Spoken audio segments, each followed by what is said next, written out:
Hello, welcome to Free Kiwis. I should say talofa. We're very happy to have with us today Nathan Seuili, formerly of the Free Speech Union, but now of a new organization called Pillar, and he's going to tell us about that near the end of this podcast. Is pillar an acronym? It is. It's sort of a double entendre. It's a reference to restoring the pillars of democracy, but also an acronym for protecting individual life, liberty, and rights. Great. Excellent. Okay, we'll come back to that. Welcome to the podcast, first of all. Oh, thanks for having me. It's great to see you guys, even though remote. Yeah. It's an honor to be here. Okay, so let's start off with an easy question. So we're all in the same mess. We all got into the free speech movement. So what was your journey towards this? How did you first become concerned about free speech, and how did you end up working for the Free Speech Union as you did for a few years?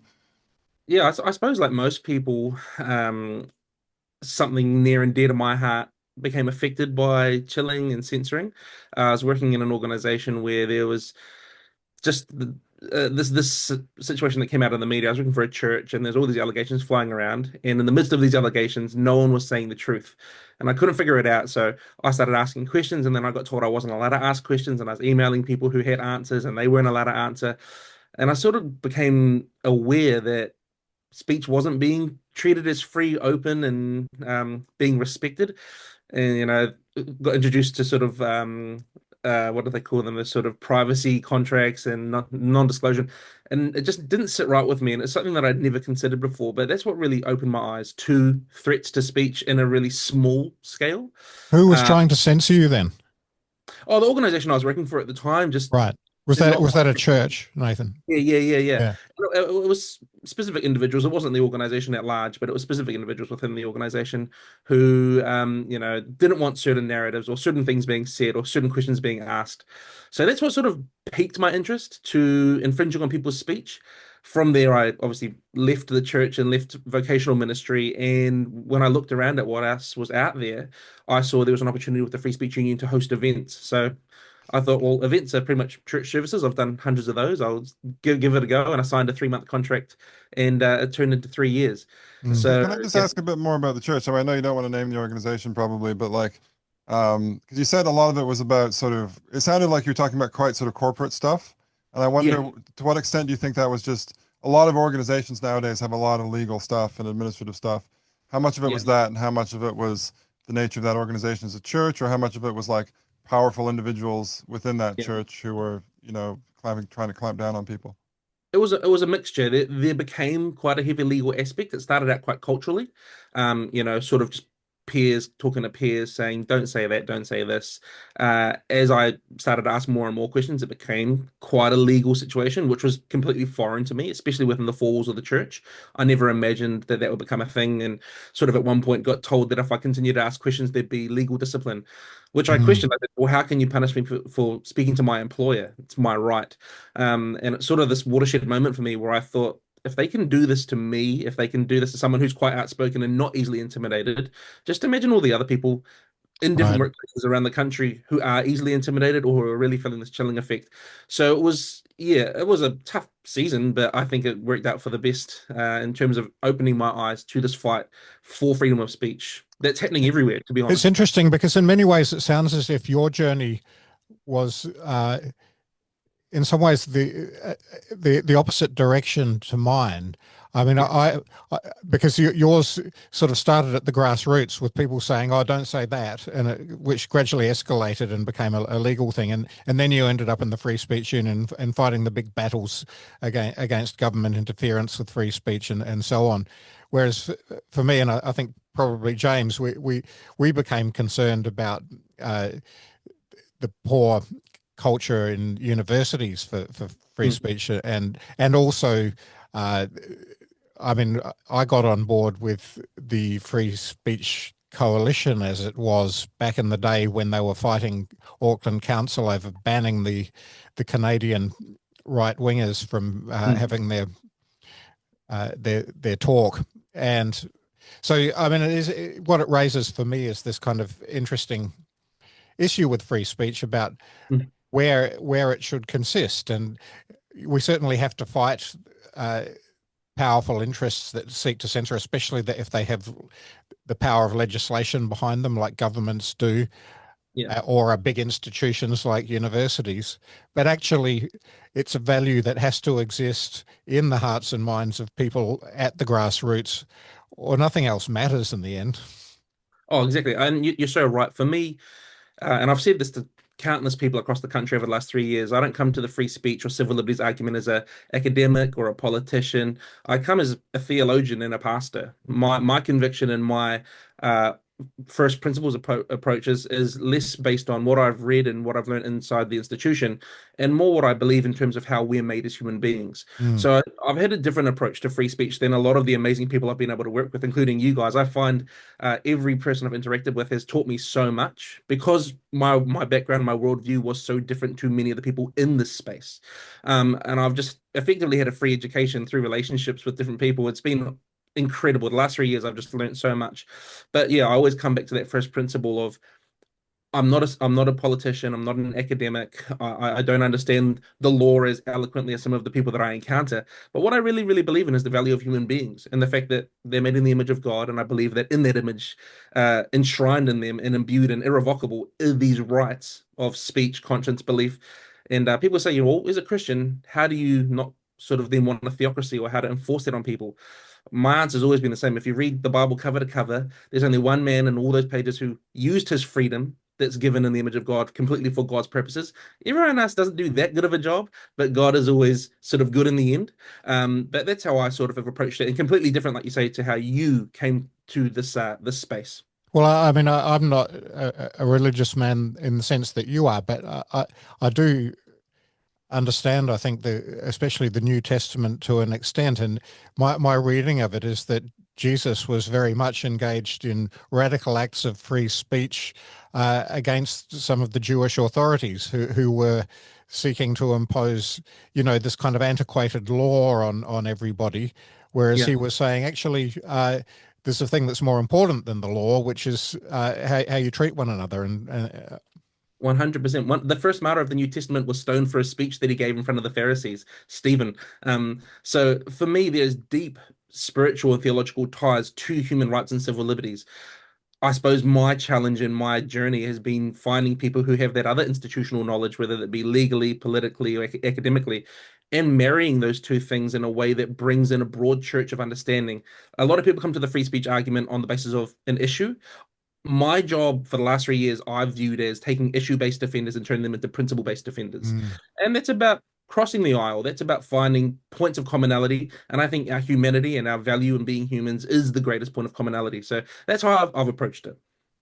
Can I ask you a bit more about this Christianity thing? Because it kind of fascinates me because I think nowadays, in the old days, there was a lot of doctrinal disputes between different denominations. Nowadays, it seems like religious people and Christians are kind of banding together because they're sort of more in the minority.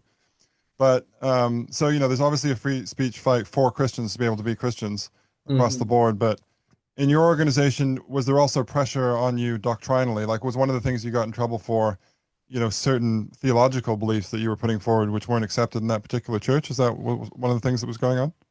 Not necessarily doctrinally, definitely theological positions on how things are being carried out. The Bible teaches on everything related to the church in terms of how to handle disputes, and I thought that they weren't doing it biblically. I was never really punished for those views, but just for being vocal, I suppose.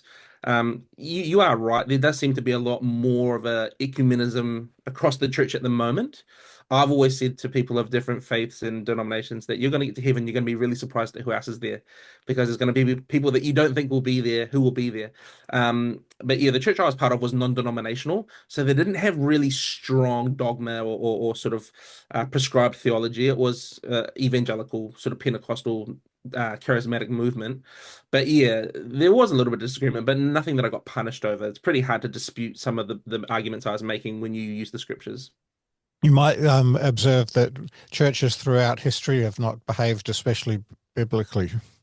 No, well, exactly, and that's the thing, right? The church is not a golden institution that is faultless and flawless. It's made up of people who are broken and, to be honest, have been very, very naughty in the past. So I definitely think when you get into the practice of idolizing the church and, sort of everything they say is law, you find yourself in a pretty dark space. Okay, let's talk a little bit about your experience of the Free Speech Union. I mean, you're already talking a little bit about it and saying that you're trying to cross the aisle. It helped you sort of or you wanted to move people from issues that they affected them to sort of broader principles. What were Mhm. some of the other things that you think you learned in your experience working for the Free Speech Union? I just became so aware of how little the everyday Kiwi knows about the threats against their freedom of speech, or I suppose the cost of free speech. I have that benefit of being sort of brought up in a middle class, working class family, and my parents' main focus was providing for us. They weren't really engaged politically as we were growing up. And as a result, I wasn't really politically engaged. I was more focused on sort of sports or social activities. When I came into the Free Speech Union, my eyes were opened to these impending threats that were actually quite rapid in their progression. And one of the first things I sort of challenged myself with as a communicator at the Free Speech Union was, how can I make my mum understand this issue and care about this issue? Because she, for me, is like the litmus test of the everyday Kiwi. She's trying to pay her bills. She's trying to get through life, keeping her family together, getting dinner on the table in time, those sorts of things. Um, so so yeah, that's sort of what I learned initially was how many threats there are and how rapidly they are progressing. What I then learned was what was behind those threats and how do we address the roots of these issues and what is the thinking and what is the ideology behind some of these things and trying to address those misconceptions or maybe areas where people aren't super informed and how do I do it in everyday terms? Because I listen to amazing speakers all the time. I've had the benefit of touring with some really intelligent people, but then I get to hear them talk, deliver their lecture, and then I get to sit in an Uber with them for 30 minutes and ask clarifying questions. Mm. Not everyone has had that benefit. So my job, I really viewed as to become a communicator for, I suppose, the everyday Kiwi in terms of describing issues. Yeah.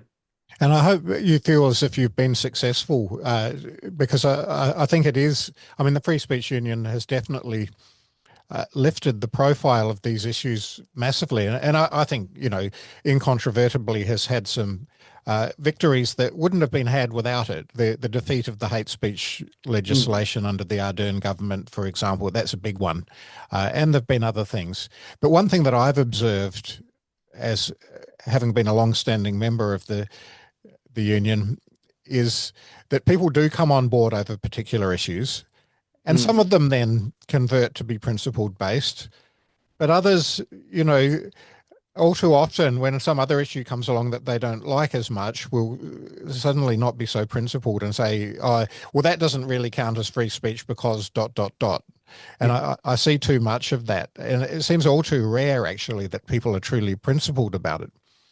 Oh, absolutely. Like, I think people assume at the Free Speech Union when I was there that we were behind the scenes all agreeing on everything all the time.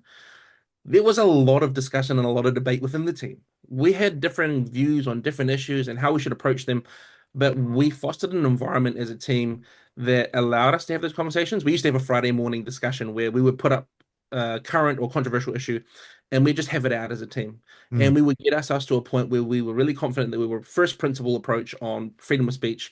Our threshold was pretty clear. Incitement to violence was sort of the only thing out there that we were not willing to endorse. But everything else we really debated and we really went through. And it was awesome because our team was diverse in terms of opinions and perspectives and background and thinking. So yeah, but people come on for issues and we try to turn them into principal defenders. It doesn't always work. Mm. And I can understand why. Um, but yeah, we had a lot of success. We had a lot of people who came around on things like Drag Queen Story Time and the gang patch ban. Those issues were really hard to convince people on, but we saw some pretty staunch opposition soften their approach and say, look, I still disagree, but I understand why you're taking this position. So that was pretty encouraging. So I know you come from a Samoan background. I'm just wondering, you're intersecting with that community much more than us, obviously, Pacific people in Auckland. So what were that community's main worries when it came to free speech? Uh, that's the thing. Again, I think largely they weren't concerned. There was a huge gap in awareness between what I would say is like an educated class and then the everyday Kiwi, and then even then the Pacific communities. Although the Um, educated class has been responsible for many of the attacks on free speech. yeah, yeah, and I think that's the benefit of having time to think about those things and ponder those things and No, I mean pontificate. they caused the problem in the first place. Oh yeah, yeah. Well, I mean, I've never worked at the university like you gentlemen, so I don't know. I have not had the honor of being on the payroll, but no, you are right. I would say in Pacific communities they still very much live in a cultural context that is like back home, like in the islands.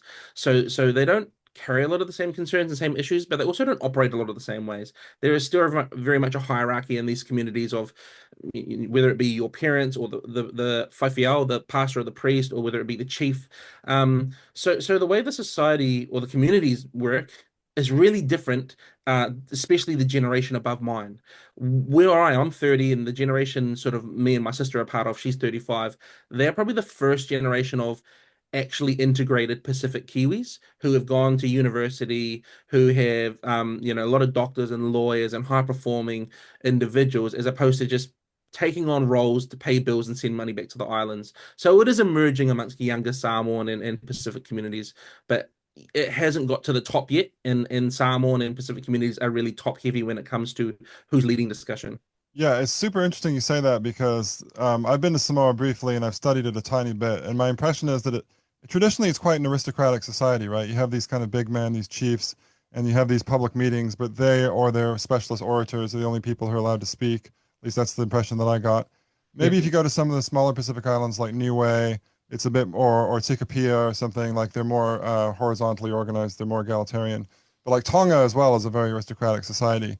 And it's yeah, kind of interesting because if you go to the university, there's all this stuff about how before the evil colonialists came, the Polynesians were living in this wonderful egalitarian world, right? where yeah, nobody yeah. was ever violent or dominated anyone else. You No, know. exactly. There's a lot of myth out there. I mean, I think I call it revisionist history. These islands, I've been to Samoa a lot growing up. It's changed quite significantly recently, especially with investment from China, like a lot of the Pacific has, and Africa and nations where China's really putting into sort of social and infrastructure. But yeah, it is like I remember as a 9-year-old, I went to Samoa for the first time because my dad was receiving a title name. And we went to this fale, and there was all these other chiefs there, and they all had these big sticks. And as a 9-year-old, I was like, "Yeah, sweet, they're gonna hit my dad with these sticks, and however many hits he can take will determine what level of chief he is." I don't know why I thought that, and then obviously they didn't hit him. I was like, "My dad's gonna take heaps of hits," you know. But I remember sitting there for hours. I wish they hit him because it was so long. And then we left. But after that, you know. My dad would go to events and speak at events and receive like an honorarium, like they'd give him a payment. Or that's the way the society works. If the chief or the priest or the whaifiao pastor shows up to something, they are the guest of honor, and it's a huge honor culture. And today it's a real financial strain, but historically there was other costs to pay. They were a people of war. I mean, they have a beautiful culture. There's a lot of like every culture in the world has dark parts of their history, but the idea that it was this thriving, functioning civil society, without technology is just absolutely not true at all. Okay, there's another thing I want to raise here because when I went to Samoa, I was actually playing rugby and we were battled with families. And there was a Mm. moment when there was this big assembly, and all the guys on my team, like they called out our names and then they called out the kid that we would be living with for the next few days. They called out my name. I stepped forward. They called out this other kid's name, a Samoan kid's name. Everyone in the school went, ah! They all started like screaming and stuff. And I was like, what's going on? And then I see the guy, and he's camper than a row of tents, as you would say in England. Like, you know, clearly, Yeah. I thought he was gay. And it turns out he's one of these fafine, Yeah, is that the yeah. right word, people. And I did notice in Samoa, and this was years ago, so it wasn't like just during the sort of peak woke period. There are lots of transvestites or transsexuals, whatever you want to call that. Mm. So and that's another thing they say in the university that like before the evil colonials came, everyone was kind of genderqueer in Samoa. And I don't think that's like they definitely exaggerated at the university, but Mm. my experience was definitely like, oh, there are more of these people around. So like what's that about? And like how does that Yeah. intersect with all the Christianity in Samoa? Like what's going on there? I've always suspected that it's actually the opposite of everybody's gender queer, but it's more like a pressure valve in a culture that's really quite hyper masculinist in many ways. Is that more accurate? Oh, I think you're absolutely on the money there, Michael. Fafa Fines have, in my view and my understanding, been almost like, yeah, community comic relief. Like every family in every village has a whawhawhine or a few. When I grew up, like I said, I went to Samoa when I was 9, and I was introduced to Dolly, who was my dad's cousin.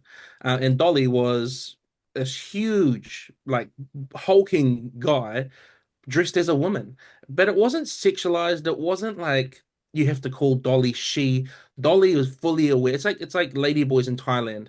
Yeah. They're fully aware that what they are is yeah, it's not done for the purpose of comic relief, although they're happy to make jokes, but it is almost like an homage to womanhood, to feminism. It's something that I think exists throughout different cultures and throughout history. I mean, but this new approach to gender identity, this new approach to gender ideology has tried to really bring in a sinister and quite a pervasive interpretation of these things. It's never been that prior to the last decade or so in Samoa. Whawhawhinis have always been part of the community, have always been part of, and they weren't outcasts. They were like integrated and contributing members of the community. And When you say they were comic relief, it's a kind of affectionate thing that they, yeah, make yeah, fun of yeah. it a little bit, but they're essentially part of the club. People, when I say comic relief, I'm not saying they're the joke of the community. Yeah, They're the comedians. yeah, that's They'll Right. go and they'll make light of a situation that is tense. They'll go and they'll bring some humor into sometimes a really desolate situation. So no, I think yeah, the new approach to gender ideology has completely flipped that, and it's trying to lead down that new age path where it was never that before. It's interesting you mentioned the comedian connection, the whawhawhine being kind of comedians, Mm. or the kind of almost the jesters of the community, or something like that. But I'm older than both of you guys, and I remember in the 1970s, English comedy had a lot of men dressed as women involved.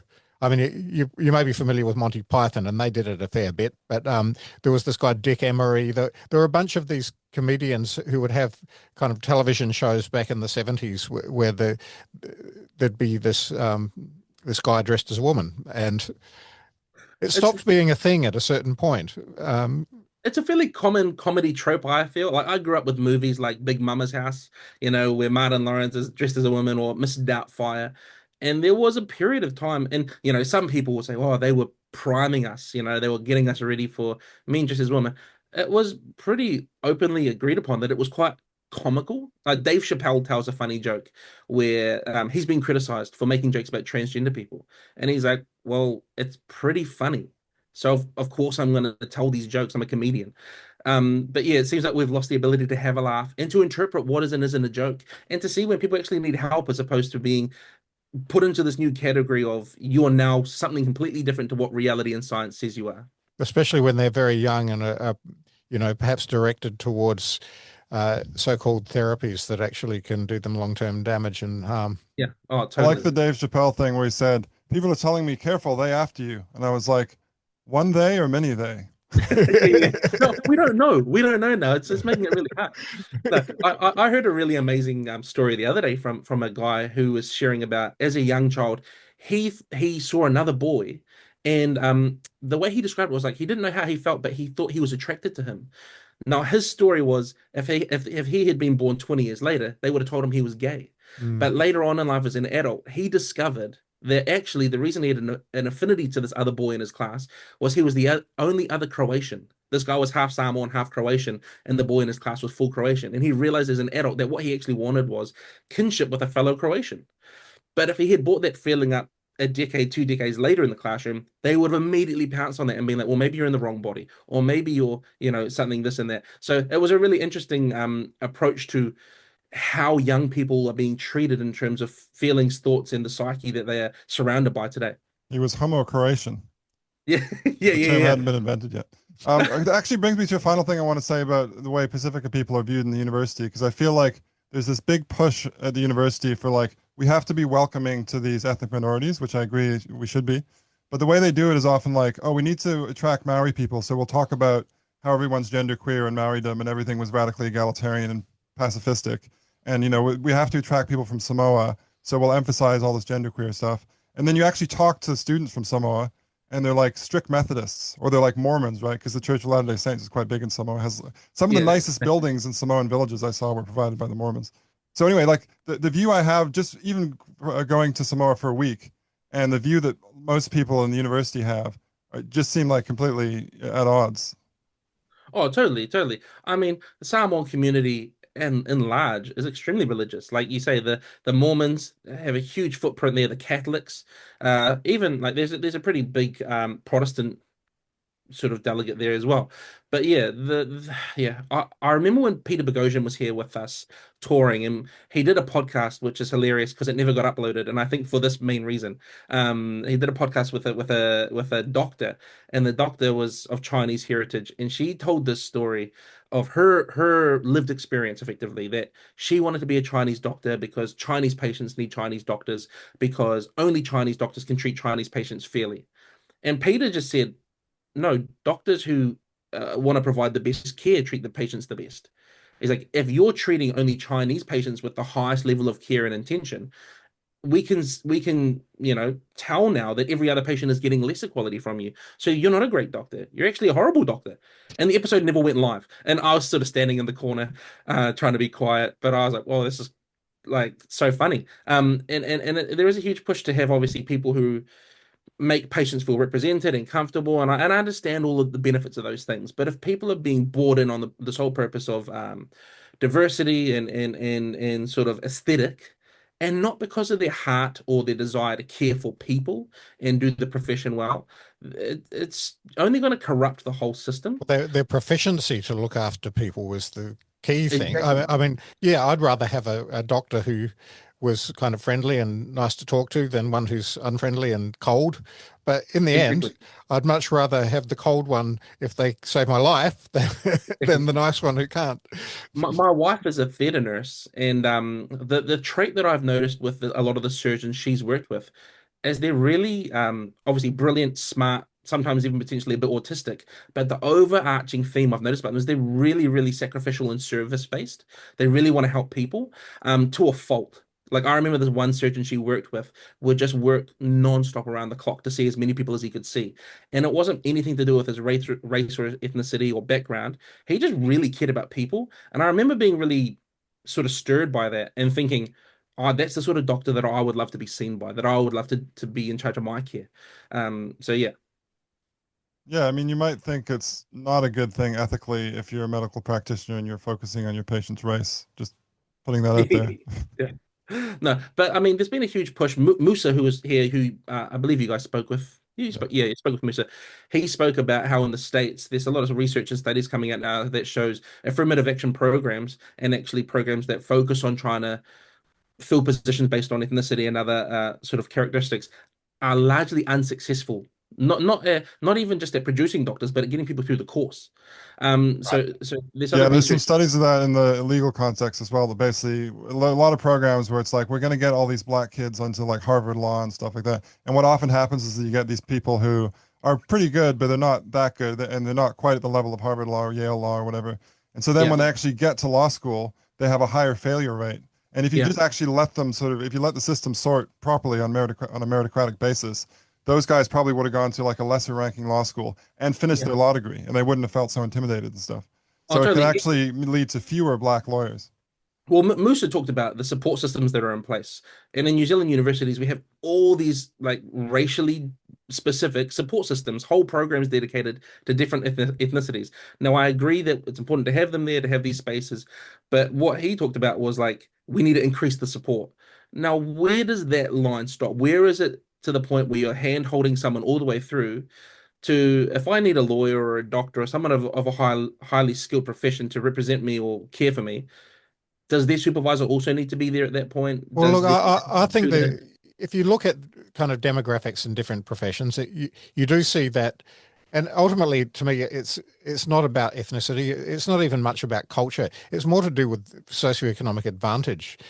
Yeah, If you come from a family with a lot of resources, I mean, it's not hard to figure out. If your parents are mhm, highly educated, if they've got money, they can educate you themselves. They can pay for tutors, blah blah blah, right? Or as well, when you start school, you're just likely to have a bit more oral language, yeah, and just find the school environment a bit more negotiable and things like that. So, to my mind, these issues are important, and it isn't good at all that we have the gaps that we have in our educational outcomes. But mm, the solution is not at the end of the compulsory schooling sector to say, well, we've created all of these gaps through the school, but we're going to try to make up for them now by giving you special access to medical yeah, school or law school. The right approach is to say, we know that kids start with different challenges when they're 5 years old, Yeah. and that's where we're going to put the resource in to make sure that kids, who haven't started with the advantages that some others have, are Mm. given the attention they need so they become as literate, so they become as good at mathematics. And then Yeah. when they graduate, we don't need these affirmative action things anymore because we've done our job as a school system. Well, I mean, that's the Coleman Hughes argument, right? The colorblind society, where class is a far better indicator of where the gaps are than culture and ethnicity in many cases. So, no, I totally agree. I've obviously got young children myself, and observing them through school. I've got a 6-year-old, and you start school, you can not read, you can not write, you can kind of color within the lines. In the last year, he's just reading and writing at such a high level. And I give credit to the school, but also my wife and I put a lot of effort into spending time with him doing his homework. We spend a lot of time every night. He sits and he reads his Bible. And I don't stand there and force him. He does it on his own will and volition. But you are right. Yeah, class is a far better indicator of those gaps, I think. Yeah. All right, so maybe let's talk now about this new organization that you founded. Mm. So, what is it, and why do we need it? Because there's other civil liberties organizations in New Zealand already, and you came from the Free Speech Union, so this is presumably broader than that, right? Totally, yeah. That's one of the first questions someone asked me was, "Is it already a saturated market?"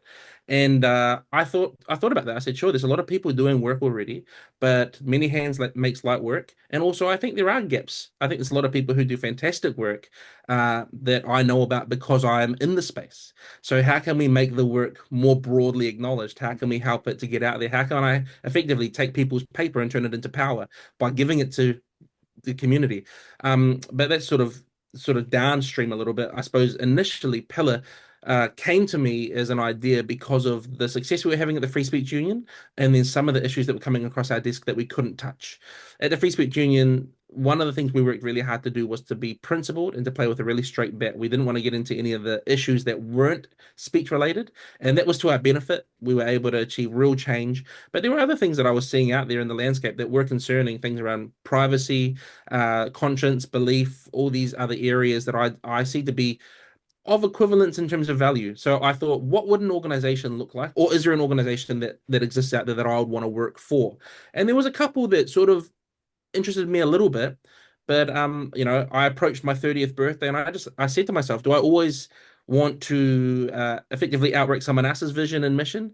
Or do I want to take a chance in my 30s in this decade to do something that will hopefully make a difference in the country? So that's where Pillar came from. And I sat down and I said, how would it look to restore and strengthen the pillars of democracy, which is how the name came about, and then working in protecting individual life, liberty, and rights.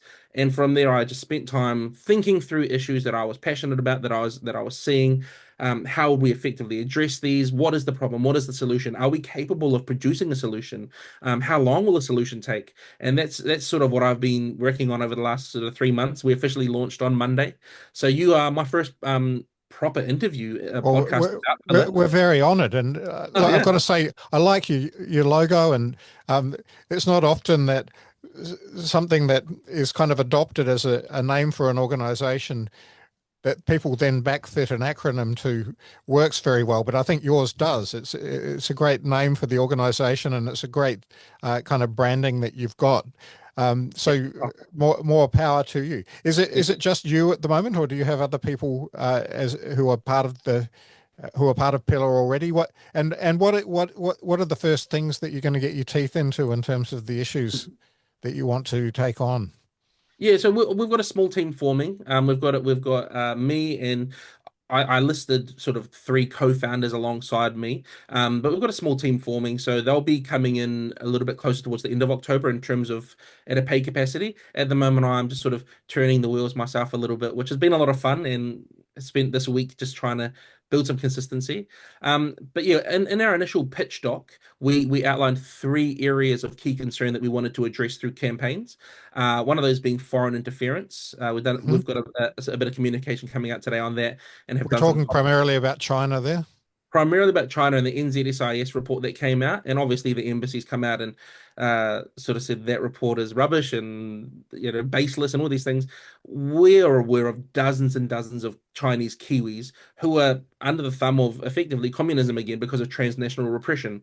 So we want to help them, not just to share their story, but to actually stand beside them in the courtrooms to draft some policy and really strengthen the protections for diaspora communities. Yeah, So some that's of that was happening at the universities as well, right? Because I had a few cases in my totally. report. I mean, the most egregious one was this guy Ji Ruan, who was a Chinese lecturer from mainland China, who was then in New Zealand, and he wanted to commemorate the Tiananmen Square massacre, Yeah, and he actually got shut down by his university after the someone from the Chinese embassy contacted the university and said we don't really like Well, and this then there going was on. Anne Marie Brady, whose house was broken into in Yeah, dubious circumstances. Yeah. yeah. yeah. Oh, Some reason I feel even worse for I feel bad for Amy Brady, of course, but like feel even worse for these people who come from China. I mean, some that guy was a lecturer. Sometimes they're students, and they must come from China partly because they're kind of on the right side, like they want to live in a liberal, democratic, free country. And they get to Australia, they get to New Zealand, and they think, oh, I can like this is great. I can post things on Facebook or whatever. And mm. then when they go back to China, they're in trouble, or their family gets in trouble.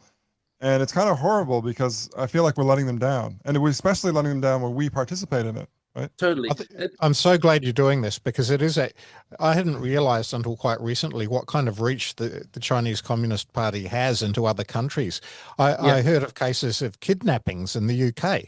yeah. I mean, Well, a lot of this isn't being necessarily commissioned by the CCP, but it's a bit of Stockholm syndrome. People who still have a desire to curry favor with the administration or the regime, who are doing these things of their own will and volition to advance the will and the intentions of the CCP. So that's what a lot of Kiwis don't realize, and what a lot of Kiwis need to know as well is this isn't just affecting Chinese people. This is affecting Kiwis, regardless of where they came from. They're Kiwis. They're citizens of our nation, and they're afforded the same rights that we all are as people who may have Yeah. been born here or immigrated here from other nations. So we can't just view this as a Chinese issue. It's Yeah. especially when, as James says, they've come here looking for a country where they can be free. exactly, Yeah, there are a exactly. couple of other cases with this woman, Serena Lee, who was a student from Hong Kong. And around the time that the mainland Chinese state was clamping down on Hong Kong, she was involved in some protest. I think she was putting up posters about the issue. And there's actually video of this online. It's quite interesting. There's 4 or 5 young men who are from mainland China, and I don't understand these languages, but I see that I know that they're speaking in Mandarin, and they're kind of barracking her. They're kind of shouting at her, and apparently there's a translation, and they're saying like Hong Kong's always going to be part of China and stuff like that. And at one Yeah. point, they kind of jostle her, and she ends up on the ground. So that's an interesting case because it's kind of like, are those people paid agents of the Chinese state? I actually think probably not. I think they're just like hyper nationalist students from mainland China. But it kind Totally. of illustrates how like that's in their mind. Like they have this authoritarian mindset. And hopefully in a place like New Zealand, we can actually provide a space for people like Serena Lee to be like, no, you can actually protest. Those guys Yeah. can have their view, but they're not entitled to kind of intimidate a young woman, right? They can put up Oh, their own posters, they can organize a debate with her, but yeah. we need to like be clear about what the line is in a free country. There are literally dozens, if not hundreds, of stories. We're aware of dozens, and I would imagine there's hundreds of like stories that haven't been uncovered. But it's a real problem. The foreign interference, transnational repression. We need to do a better job legislatively of protecting diaspora communities, but also culturally standing alongside them and supporting them. Like I say, not just treating it as an issue that only affects Chinese people, because they're not Chinese people. They might be Chinese in heritage, but they're Kiwis. The Kiwis, So, the citizens yeah, with all the rights that come with that. 100%. And they really need our support. So that was one of the big issues that sort of stirred me to step out because there was some speech elements, but there was a lot of elements that weren't speech as well. So couldn't touch everything. The next thing we're really excited about plugging into, and something that you guys are aware of as well, I know your colleague Eric made a submission, but the online harms and safety protections for youth online, Right. um, the Before 16 campaign, we really think there is a lot more to this conversation and the legislation that's being sort of, or the advice that's being presented for legislation that needs to be talked about, just exposing some of the threats, but also providing solutions. A lot of people love to quote Jonathan Haidt, and they'll often do him half justice because of because of his stance on this. And he's on the record saying, sure, he would love the state to intervene and restrict teenagers and people under 16 from accessing social media and smartphones. But he also, in the second breath, says he doesn't trust the government to do that and actually be responsible for that. He actually puts the onus on communities and parents, Right. which I'm a huge advocate for. But there's other things, the strength of a legislation to be successful would have to be so strong that it would just undoubtedly be weaponized, or so weak that it'd be easily bypassed and be a waste of money and time anyway. Yeah, So Eric and I have discussed and debated this. yeah, We have different views on, I think, on the yeah, extent to which social media and related internet entities are harmful. I'm in Height's camp firmly on that. I think they are. Um, Whereas I think Eric is a little more sanguine, but we completely agree that, I mean, and Eric made this argument, you can't have legislation that is enforceable, effective, and protects privacy. You've got to let at least one of those things go. yeah, Yeah, yeah. It's no one is denying the negative effects that online forums, platforms, things like social media can and have had on young people. But it's only one small part of the equation. There's a much bigger issue at play if we allow such heavy-handed legislation and controls and infringements on our right to privacy to happen. I think some people still think, I mean, I think some social scientists are still not 100% sure about the harms that well, I, they shouldn't be 100% yeah, sure because it's science. there's still a debate. I mean, I know you're in the camp that thinks there are I harms. think what I would say is that the evidence has become stronger and stronger since he first made the argument. I mean, there was really compelling evidence out of Scandinavia where they have a kind of natural experiment because they don't have a blanket ban on cell phones in schools. However, individual schools can take or school communities can take the decision to ban them. And so a study was done where they monitored various things before the ban came into place in a particular school and then monitored what happened after the ban. And the beauty of this was that the bans where they occurred happened at different times. So that allows you to kind of wash out factors that might be to do with things extrinsic to the ban that happened at a particular time that could Yeah. explain a change. And what they found was that on average, you got a significant reduction in bullying, including real world bullying, not just online bullying. Mm. Uh, you also, interestingly, for female students but not male students, you got an increase in academic achievement in those schools when the phones were banned. But the really striking one was that mental health referrals dropped massively. Wow.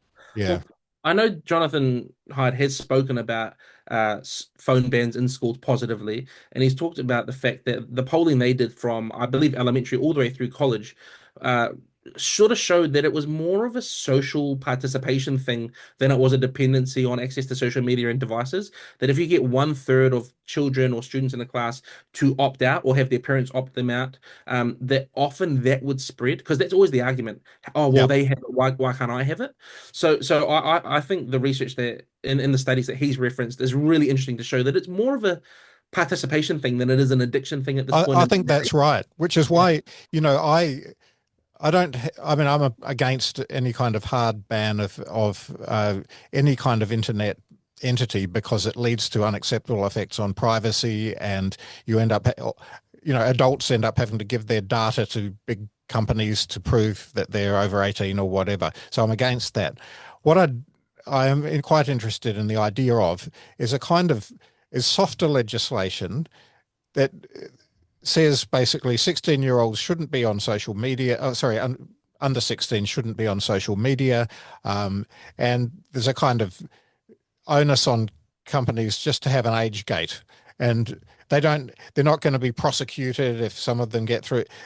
But what that would do, even though it wouldn't be enforceable or particularly effective, it wouldn't do harm to civil liberties. Mm, Because I don't think protecting young people falls into the category of an encroachment on their civil liberties.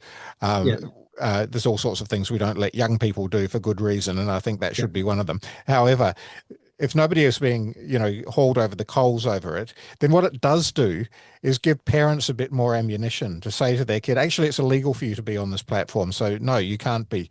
And then if enough people kind of come off it because of that, then you do have that offline community starting to grow again and that culture of participation.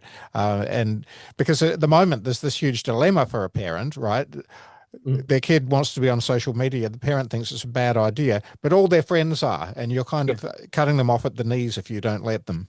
Yeah, oh, totally. Well, my oldest is 6, so I haven't had to deal with this yet. But even things like he wants to play the games that his friends are playing on PlayStation and do certain activities that we have never done as a family. So you can see where it starts even in the young brain of that wanting to feel connected or like your friends. And it's something that, yeah, I think we really need to be mindful of when it comes to enforcement because parents should ultimately, in my mind, make that final decision and Yeah, should be empowered to make presumably, it.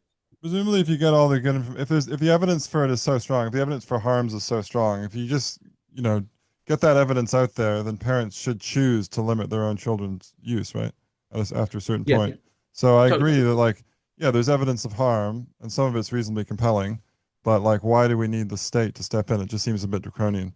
Yeah, well, I mean, for me, my rule with screens and social media, and as someone who was fairly public facing for a large organization, people will write stuff and try and harass you.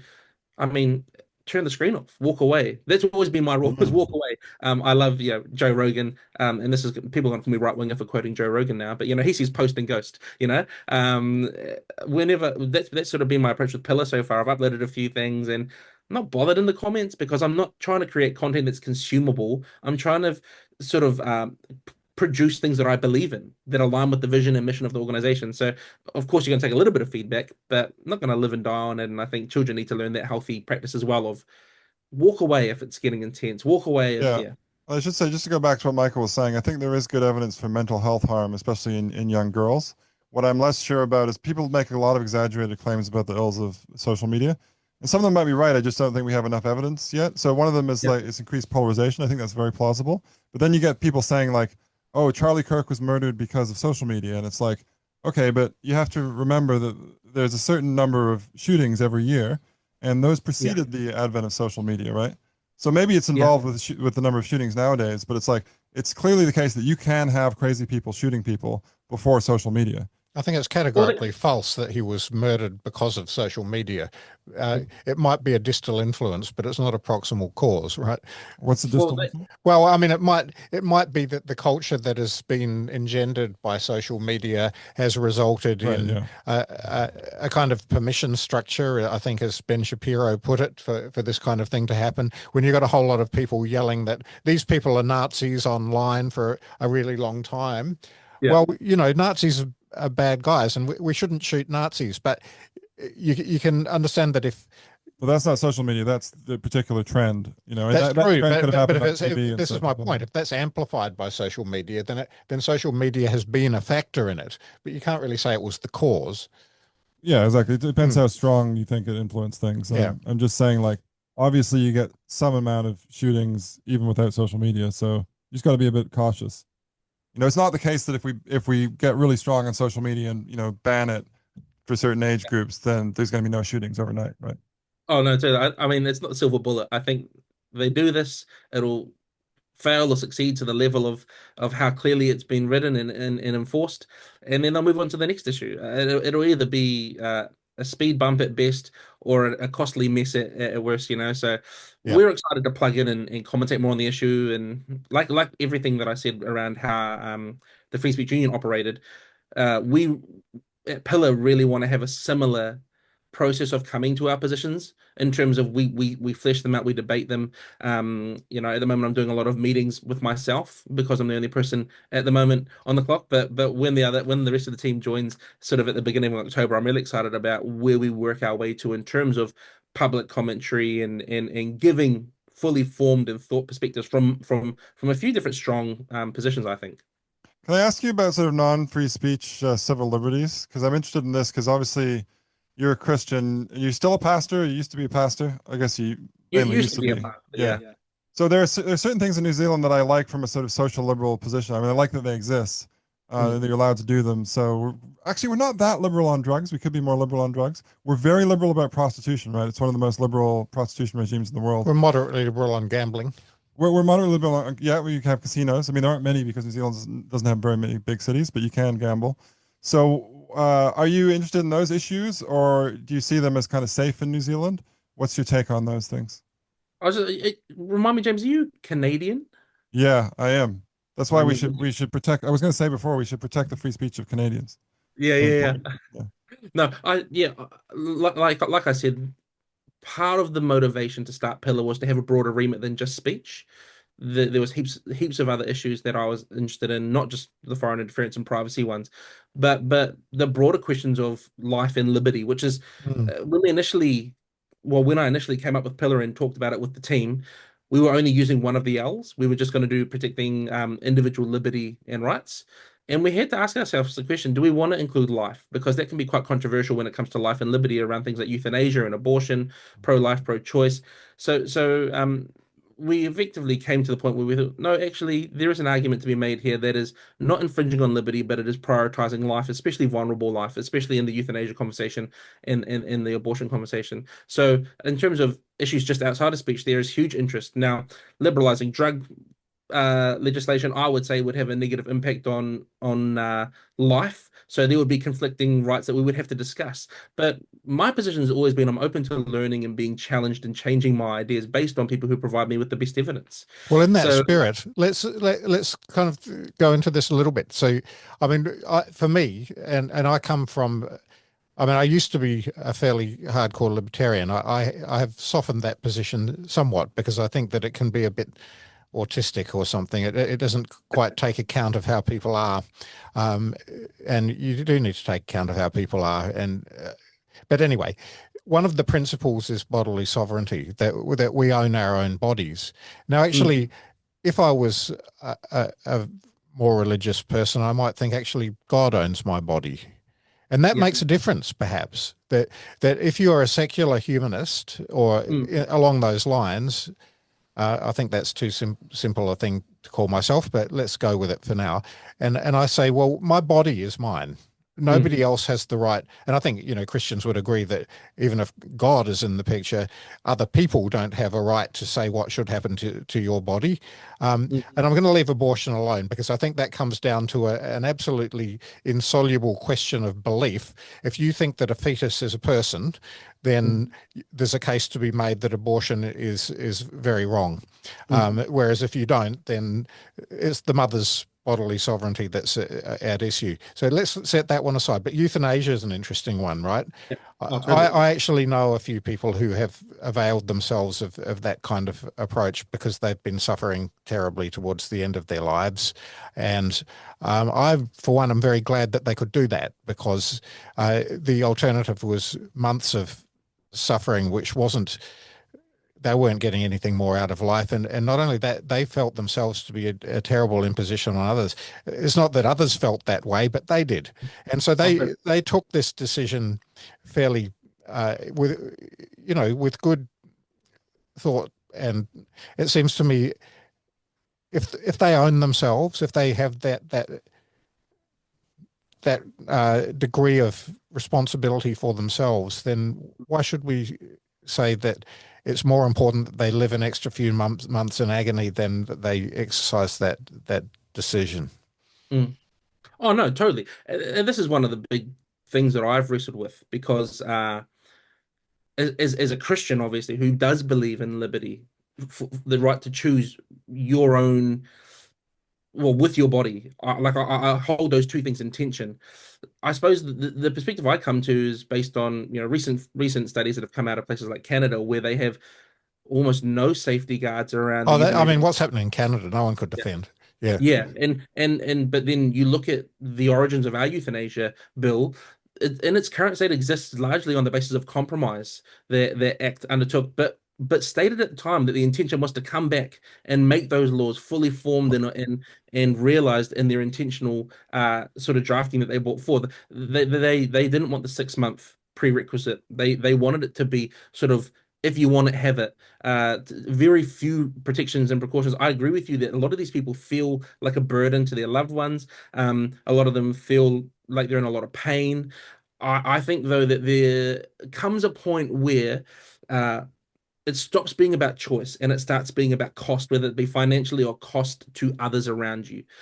And if we're being really honest, there's a lot of people who would rather just suggest it than walk that long journey. I've got a friend of mine who his father-in-law got diagnosed with a handful of months to live almost 6, 7 years ago now, and he didn't take the option to be euthanized, and he's been able to witness the birth of 3 grandchildren. He lives every day in pain, every single day, and he's a anecdotal piece of evidence that points to one individual. So I'm not saying that this is indicative of everyone, but I think there's enough there that we should fight to have precautions and safety valves in places around the process. So ultimately, am I saying that people shouldn't be free to choose?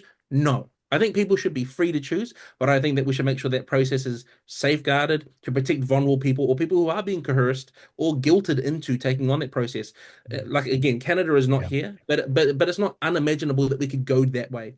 And hearing Yeah. stories of veterans with disabilities being told instead of a new wheelchair, why don't you just get euthanized? Or Because homeless people, or people, homeless or young people with depression. I mean, people goodness. with Yeah. MS. I heard a Yeah. story recently of a young woman with MS who was an academic, extremely accomplished academic, went because her pain was flaring up. She was having an episode of intense pain. And at the hospital, instead of the doctor said to her, look, I wouldn't be doing my job unless I offered you this. And it's being framed like that, that this is part of your core care consideration. It shouldn't be.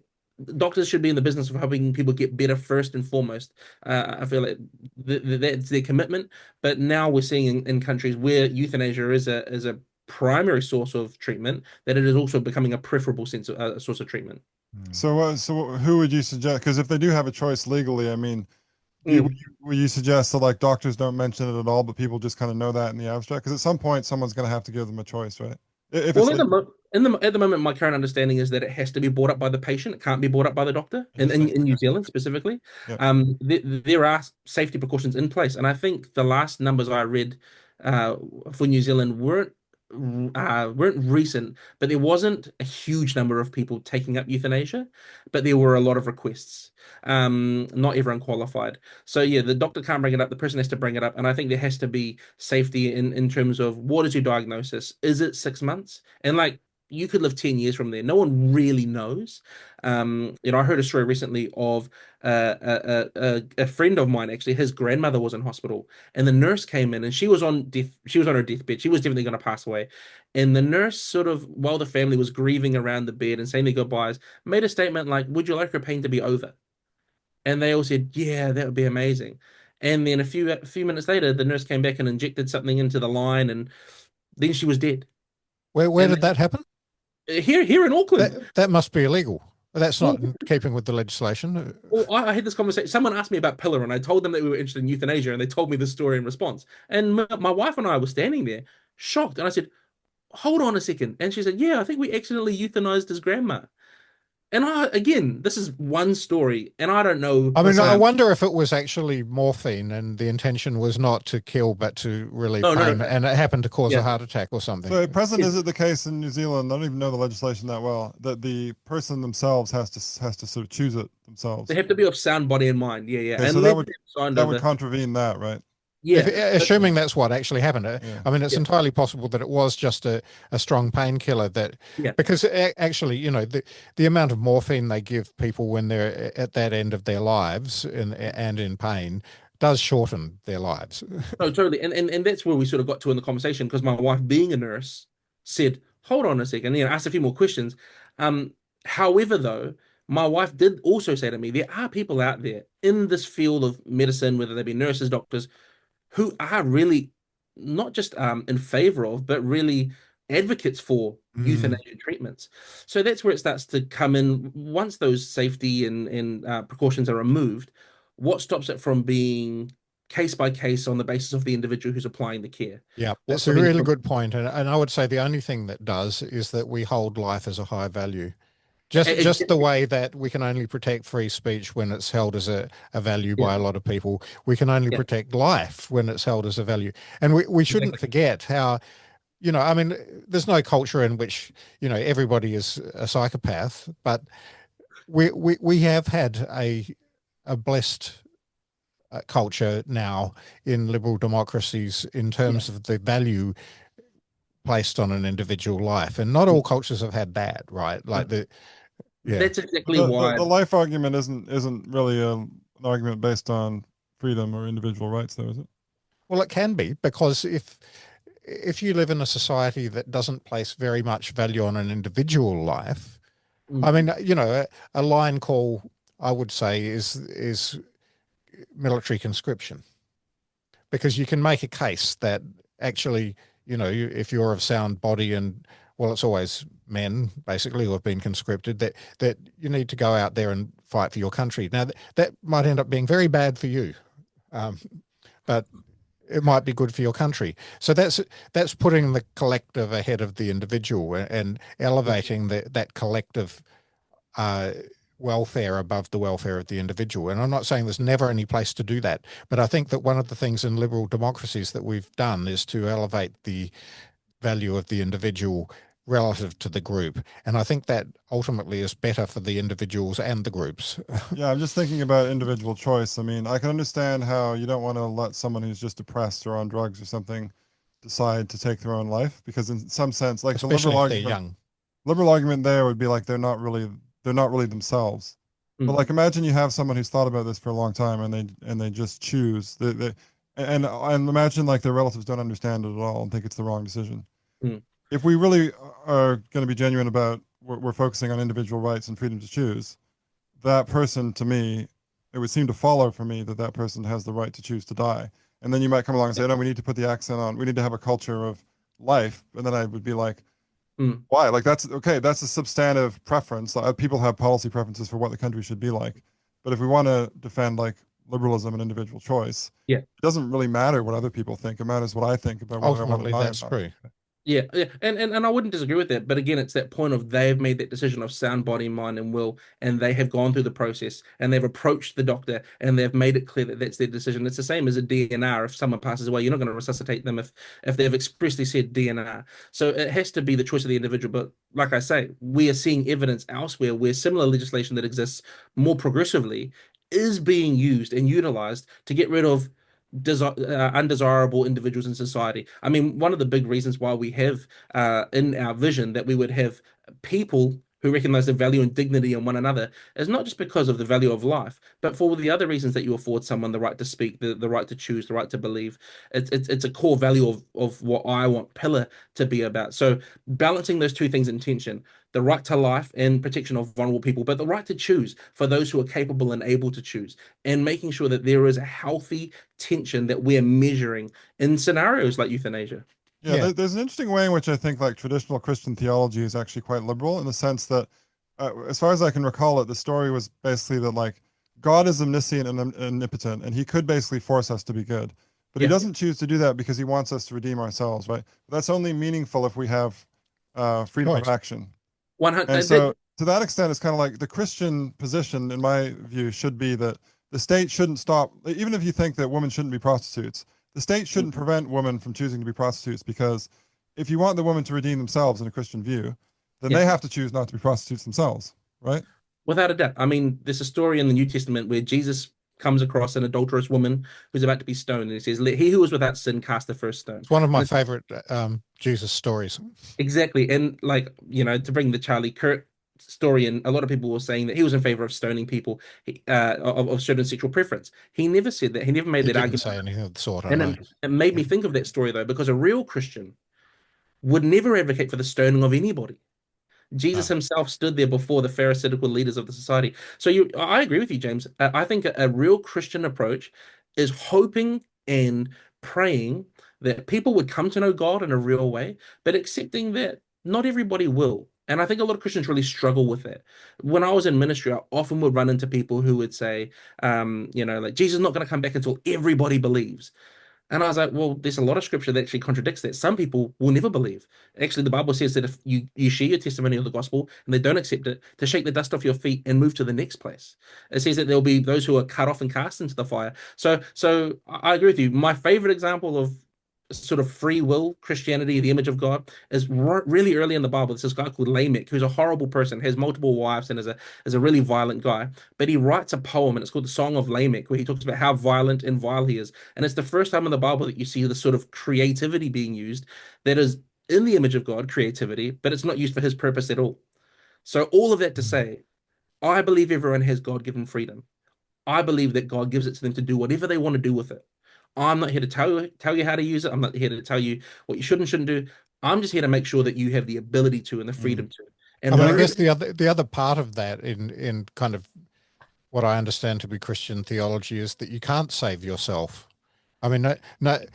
that everybody is a sinner, and that's the basis of saying that nobody has the right to judge, Mm. except God, and by the same token, you can only be saved through the grace of God.